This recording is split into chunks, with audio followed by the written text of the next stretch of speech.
देखिए साथी, उसके बाद क्वेश्चन बनाते हैं हम 6.1 का पहला नंबर में केसीसी बुक का 6.1 का पहला नंबर में 10 क्वेश्चन है। कितना क्वेश्चन है?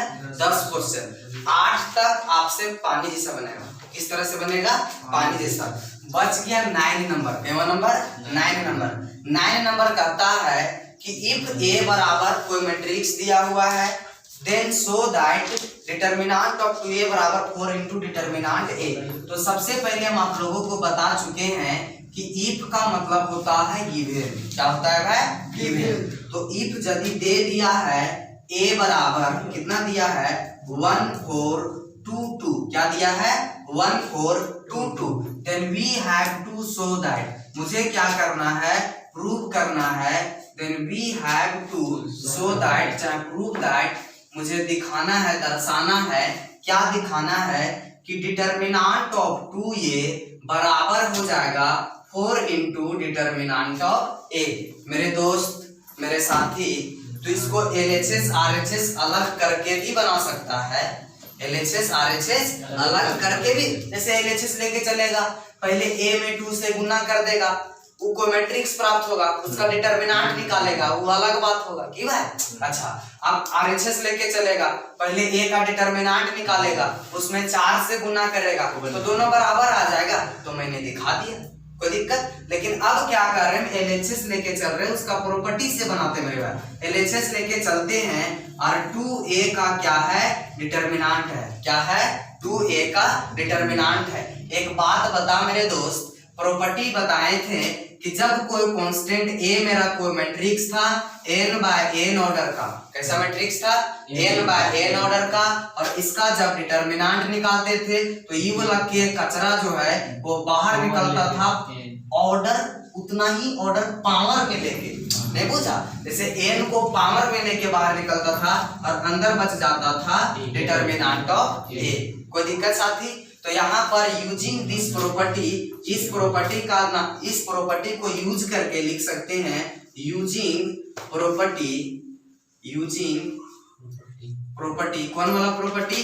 कि के ए का होल डिटर्मिनेंट बराबर के का पावर n, और फिर क्या? होल डिटर्मिनेंट, जहां पर n मेरा क्या होता है? Order of that matrix. कोई दिक्कत? तो यहाँ से using this property we can write, क्या लिख सकते हैं? ये 2 जो है वो बाहर निकलेगा। किस तरह से? a का ऑर्डर क्या है? 2। a का ऑर्डर क्या है? 2। तो 2 का पावर 2 बाहर लेके निकलेगा, अंदर में डिटर्मिनेंट ऑफ a बचेगा। अच्छा, 2 का पावर 2 का वैल्यू क्या है? अच्छा, यही तो मुझे क्या करना था, यही तो। अब तू चाहेगा ना भाई, तो तू मेरे से सारा a का तू वैल्यू बैठा के बनाएगा तो भी उसी तरह बनेगा। नहीं पूछा? नहीं समझा? समझ गया कि नहीं? तो प्रूव हो गया भाई। अब कोई को क्या करता है, ऐसे तुमको क्या करना है, यहाँ वैल्यू दिया हुआ है ना, तो वैल्यू दे के ही बनाओ। पहले क्या करो, 2a में वैल्यू दे दो, डायरेक्ट उसी तरह LHS RHS शुरू में बोले थे उस तरह ही बना देना, ठीक है? और ये भी प्रॉपर्टी से भी बता दो। चलिए लिखिए। दूसरा नंबर क्वेश्चन है साथी, दूसरा नंबर क्वेश्चन है कि right the minor and cofactor of each element of second column. जो भी सेकेंड कॉलम का एलिमेंट रहेगा उसका माइनर और कोफैक्टर ज्ञात कीजिए। उसका क्या ज्ञात कीजिए? माइनर और cofactor in the following determinants and evaluate them. और उसको क्या कर देना है?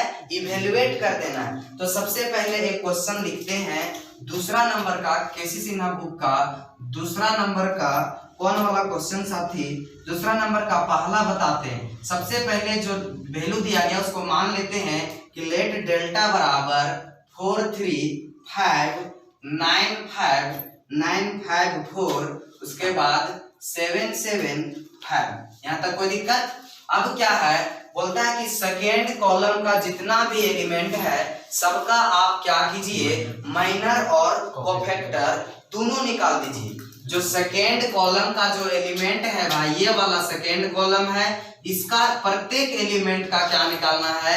माइनर और कोफैक्टर निकालना है। तो सबसे पहले माइनर निकालते हैं। क्या निकालते हैं? माइनर। अब बता, ये एलिमेंट कौन पोजीशन पर? माइनर ऑफ 9 निकाल रहे हैं, तो 9 है वो कौन पोजीशन पर है? First row second column. तो M12 लिखेंगे मेरे दोस्त, कोई दिक्कत। और जब M12 निकालेंगे तो सबसे पहले माइनर क्या होता है, एक डिटर्मिनेंट होता है जो ऑब्टेंड किया जाता है इट्स रो एंड कॉलम को डिलीट करके। जैसे पहला रो है तो पहला रो को डिलीट करके, दूसरा कॉलम है तो दूसरा कॉलम को डिलीट करके जो बचता था उसका डिटर्मिनेंट ले लेते थे साथी।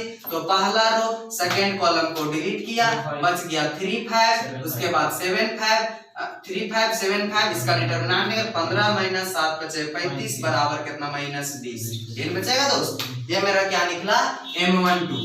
जब भी हम M21 निकालते हैं, ये वाला क्या है M22 में है ना, ये वाला जो एलिमेंट है M22 में है, तो इसका मतलब दूसरा रो और दूसरा कॉलम को डिलीट करना है, मूंद देना है, ढक देना है, झाँप देना है कि भाई जितना बात तू पूछ सकता है। तो M22 मतलब दूसरा रो दूसरा कॉलम को ढक, क्या कर ढक। तो क्या जो बचा उसका डिटर्मिनेंट ले 4 5 7 5। अब बताओ 4 बचे 20 - 7 बचे 35, 35 में 20 घटा देना भाई तो 15 बचेगा -15। एक बात बता, उसके बाद M32 भी तो निकालना है, तो तीसरा रो और दूसरा कॉलम को क्या कर देना है, ढक देना है। तीसरा रो और दूसरा कॉलम को डिलीट कर देना है दोस्त। तो तीसरा रो दूसरा कॉलम को डिलीट किया, जो बचा उसका डिटर्मिनेंट लिया, तीसरा रो दूसरा कॉलम को डिलीट किया तो 4 3 7 7 4 3 7 7। तो क्या हो जाएगा 4 7 28 - 7 21 बराबर 7। कितना आया 7। अब डेल्टा को क्या करना था, इवेलुएट करना था। ये डिटर्मिनेंट को इतना निकाल, आपको फैक्टर भी निकालना है ना, ठीक है भाई, को फैक्टर भी निकाल देते हैं, कोई दिक्कत। तो यहाँ पर A12 क्या है, ये ओड है कि इवन मेरे दोस्त, ओड तो साइन माइनस का, कोई दिक्कत। अब क्या होता था M12 तू निकाल चुका है तो -20 बराबर +20। उसी तरह ये 22 निकाल दोस्त, क्या निकाल ये 22, तो ये 22 निकालेगा तो 2 2 4 इवेल, इसीलिए साइन प्लस का मतलब छुछे M22 बचेगा। और M22 का वैल्यू निकाल सका है -15। अच्छा ये 32 निकालेगा दोस्त, 3 और 2 क्या होगा 5, ओड है या इवन, साइन माइनस का।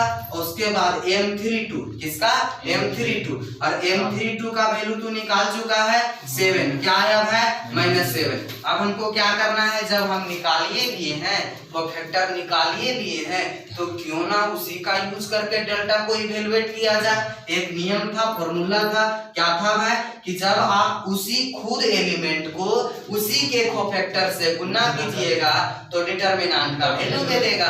तो बताओ साथी, ये C2 का निकाला है ना तुमको फैक्टर, तो C2 वाला ही यूज करो। तो सबसे पहले क्या हो जाएगा, ये 2 1, देखो ये 1 2, उसके बाद ये 1 2, कोई दिक्कत। एलिमेंट को उसी का कोफैक्टर से गुना करके और जोड़ना था, ये 2 2, उसके बाद ये 2 2 प्लस ये 3 2, कैपिटल ये 3 2, कोई दिक्कत दोस्त। अब इसको क्या कीजिए, ऐड कीजिए, तो क्या आएगा A12 और A12 का वैल्यू, एलिमेंट मेरा 9 है और इसका कोफैक्टर का वैल्यू 20 है, कोई दिक्कत दोस्त। प्लस ये 22 का वैल्यू कितना है, ये 22 का वैल्यू ये वाला 5 है और उसका कोफैक्टर का वैल्यू कितना है -15, कोई दिक्कत दोस्त यहाँ तक। चलिए उसके बाद क्या है, प्लस है, ये 32 का वैल्यू कितना है, ये 32 का 4 है और उसका कोफैक्टर का वैल्यू -7, कोई दिक्कत ब्रो यहाँ तक, कोई दिक्कत। चलो 9 दूनी 18, 180 प्लस माइनस 15 बचे 75। अच्छा 7 चौके -28,